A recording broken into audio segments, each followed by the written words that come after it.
সমাপ্ত হৈছে। আজি আমি আহি বাঘটো আমি চালোঁ, আমি খুব লাইট এনেস্থেচিয়া কৰিলোঁ, কৰি লৈ তাক দেখিলোঁ যে যিহেতু সি মুখেৰে একো তেনেকৈ খাব পৰা নাই, অকণমানহে মাংস খাইছে, গতিকে তাক আমি 6 বটল চেলাইন দিলোঁ। তাৰপিছতে মই চকু দুটা পৰীক্ষা কৰিলোঁ, চকু পৰীক্ষা কৰি দেখিলোঁ যে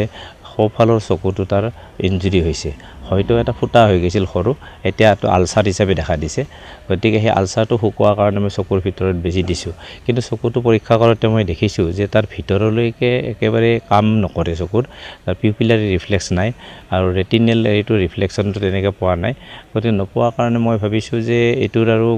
দৃষ্টিশক্তিটো ঘূৰি নাহিব। কিন্তু বাওঁ চকুটো যেতিয়া পৰীক্ষা কৰিছোঁ পিউপিলাৰী ৰিফ্লেক্স ভাল আছে আৰু গতিকে সেইটো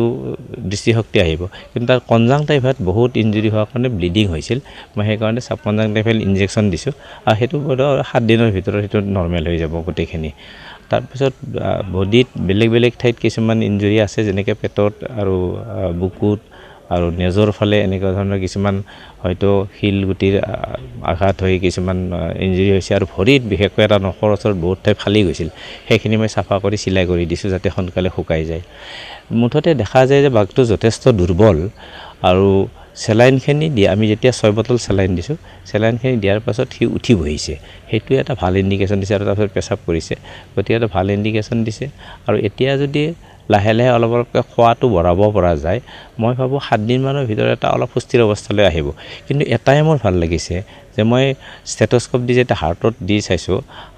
হাৰ্টবিটটো ঠিকেই আছে, হাৰ্টবিটটো বেয়া অৱস্থাত দেখা নাই, আৰু তাৰ যিটো উশাহ নিশাহ ৰেছপিৰেশ্যনটো অলমষ্ট নৰ্মেল আছে, গতিকে এই দুটা যিহেতু নৰ্মেল আছে, তাৰ কোনো বিশেষ নিগেটিভ হ'ব নালাগে, সি ভাল হ'ব, হয়তো কেইদিনমান সময় ল'ব। আৰু আমাৰ ডাক্তৰ ভাস্কৰ চৌধুৰীয়ে যথেষ্ট কেয়াৰ লৈ আছে, যিহেতু যথেষ্ট ষ্ট্ৰেছৰ পৰা অনা হৈছিল, ষ্ট্ৰেছে তাক এফেক্ট কৰিছিল, গতিকে ষ্ট্ৰেছ নোহোৱা কৰিবলৈ মই ইনজেকশ্যন দিবৰ কাৰণে ধৰি অনাৰ সময়ৰ পৰা মই ফোনত কৈ আছোঁ, তেওঁ সেইমতে কৰিছে, কৰাৰ কাৰণে ইম্প্ৰুভমেণ্টটো ভাল দেখাইছে। কিন্তু কিছুদিন ধৰক লাগিব, যিহেতু ইঞ্জুৰিটো বহুত বেছি, ষ্ট্ৰেছটো বহুত বেছি, পানীত পৰি আছে বহুত সময়, গতিকে 7 দিনমান পিছৰ পৰা এটা ভাল দিশত আহিব বুলি মই মনে কয়। তাৰমানে বনলৈ উভতি যাব নোৱাৰিব, কিন্তু বনলৈ উভতাই দিয়াত এটা অসুবিধা হ'ব, এইকাৰণে তাৰ এটা চকুৱে যেতিয়া কাম নকৰিব, সি এফালৰ পৰা দেখা নাপাব, গতিকে দেখা নাপাব পাৰে, আনফালৰ পৰা তাক অন্য বাঘে বা অন্য জীৱ জন্তুৱে তাক আক্ৰমণ কৰিব পাৰিব, সি তেতিয়া ৰক্ষা কৰিবলৈ নোৱাৰিব। আৰু দ্বিতীয়তে সি যেতিয়া পহু বা তাৰ খাদ্যবস্তু যেতিয়া ধৰিবলৈ যাব অন্য জীৱ জন্তুবিলাকক, সি ভালকৈ দেখা নোপোৱাৰ কাৰণে ধৰিব নোৱাৰিব, সেইকাৰণে তাক আমি বনলৈ ঘূৰাই দিয়াটো বোধহয় আমাৰ ফৰেষ্ট বিভাগেও সেইটো নিবিচাৰিব, কাৰণ দিলে হয়তো বেলেগ বাঘে তাক মাৰি দিব পাৰে, সেইকাৰণে তাক হয়তো চিৰিয়াখানাত, আমাৰ ইয়াতে গুৱাহাটীতে হওক বা ক'ৰবাত চিৰিয়াখানাত, নতুবা অন্য কোনো ব্ৰিডিং চেণ্টাৰ বুলি আছে বুলি কৈছে, ব্ৰিডিং চেণ্টাৰ তাক ৰাখিলে ভাল হ'ব, তেতিয়া সি তাত থাকিব। এনেই বাঘটো সুস্থ হৈ উঠিলে ভাল হ'ব, কাৰণ মই মুখখন মেলি দাঁতবিলাক চাইছোঁ, তাৰ সুন্দৰ হৈ আছে, সেইবিলাকৰ কোনো ক্ষয় ক্ষতি হোৱা নাই, গতিকে সি সেই দ্বিতীয় দিশৰ পৰা ব্ৰিডিং কেপাচিটি, তাৰমানে সি তাৰ পোৱালি জন্ম দিব পৰা, সেইবিলাক কৰি হয়তো ভাল ধৰণে আগবাঢ়িব, কাৰণ সেইফালৰ পৰাতো এফেক্ট হোৱা নাই, অকল যিখিনি চকু বাঢ়িছে চকুৰ এফেক্টে, এটা চকুৰ নাথাকিলেও সি চলি থাকিব পাৰিব ধুনীয়াকৈ। আমাৰ যি ঘটনা হৈছে আমাৰ জাগালাবান্ধা এৰিয়াত, আমি দেখা মতে এইটো বাঘ সেইটো এৰিয়াত বহুত দিন ধৰি ঘূৰি আছিল। মেইনলি আমাৰ ওচৰত কামাখ্যা ৰিভাৰ আছে আৰু কাজিৰঙা ৰাষ্ট্ৰীয় উদ্যানৰ এৰিয়াও আছে,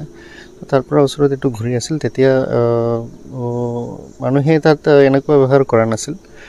কিন্তু সেইদিনত যিকোনো এৰিয়াত তেখেতে বাঘে মানে এইটো এনেকৈ দেখা পাইছিল, বাঘে ৱাপছ কাজিৰঙা ফালে ঘূৰি যোৱা, তেনেকুৱা ৰাস্তাত যোৱা নিচিনা দেখা পাইছিল, সেইটো সময়ত এইটো ঘটনা হৈছিল। চ' সেইটো যি ঠাইত এইটো হৈছে, তাত মেইনলি আমি অলৰেডি একশ্যন ইনিচিয়েট কৰা হ'ল, পুলিচ আৰু ফৰেষ্টে সকলে মিলি। তাত 8জন মানুহ এতিয়ালৈকে আৰেষ্ট হৈছে তাত, আৰু সেইটো এৰিয়াত আৰু তেনেকৈ আৱাৰনেছ বুলি নহয়, তাত আৰু আমি আমাৰ প্ৰেজেঞ্চ আৰু বঢ়াম। আমাৰ নাগাঁও DFO আৰু ৰেঞ্জাৰসকলৰ লগতো আলোচনা হৈছে, সেইটো এৰিয়াত আমি আৰু কেনেকৈ বাঘ আহিলে কি মানে কেনেধৰণে আমি বিহেভিয়াৰ কৰিব লাগিব, সেইটোৰ ওপৰত আমি একশ্যন। যিহেতু গম পোৱা গৈছে যে বাঘটো আচলতে বনলৈ যোৱাৰ পৰা অসুবিধা বুলি কৈছে, ভৱিষ্যতে কি হোৱাৰ সম্ভাৱনা আছে, এটা চিৰিয়াখানা বা ইয়াতে ৰখা চিন্তা কৰিব পাৰি নেকি? এতিয়া আমি ডক্টৰসকলৰ লগত আলোচনা কৰিছোঁ তেনেকৈ এটা চকু ভাল হৈ যাব আৰু এটা চকুৰ এতিয়া তেনেকৈ চান্স কম আছে তথাপি আমি অবজাৰ্ভ কৰোঁ সেইটো যদি তেনেকুৱা চিটুৱেশ্যন হয় বাঘ সম্পূৰ্ণ যদি হেল্ডি হৈ যায় তেতিয়া আমি বনলৈ ঘূৰাই দিব পাৰোঁ নহ'লে কি ব্যৱস্থা ল'ব লাগিব এইটো আমি ওপৰত আলোচনা কৰি তাৰপিছত লওঁ এটা কথা হ'ল তাত আৰু বাঘ থকাৰ কথা মানুহে কৈ আছে এইটো সত্যনে এটা আচলতে হেৰি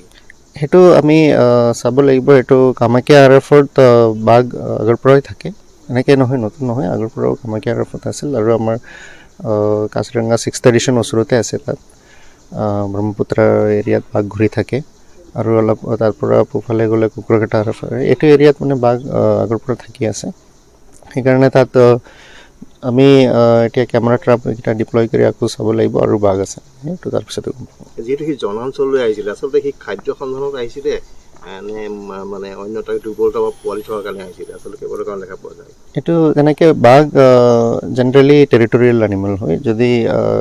তেখেতৰ এটা ছিষ্টেম থাকে যেনেকৈ বাঘৰ এজ বাঢ়ি যাওঁতে প্ৰথম এৰিয়া বিচাৰি ঘূৰিব চ' সেইটো বাঘ এনেকৈ বিশেষ বেছি এজ হোৱা নাই এইটো অল্ড এজো নাই এইটো এৰিয়া ঘূৰি বিচাৰি থাকোঁতে এইটো জনাঞ্চলত আহিছে বুলি আমি ভাবোঁ আপুনি বিচৰা বাতৰি পাব কেৱল নিউজ 18 এপত নিউজ 18 এপ ডাউনলোড কৰিবলৈ স্কেন কৰক এই QR কোড গুগল প্লে ষ্টৰতো পাব এই নিউজ 18 এপ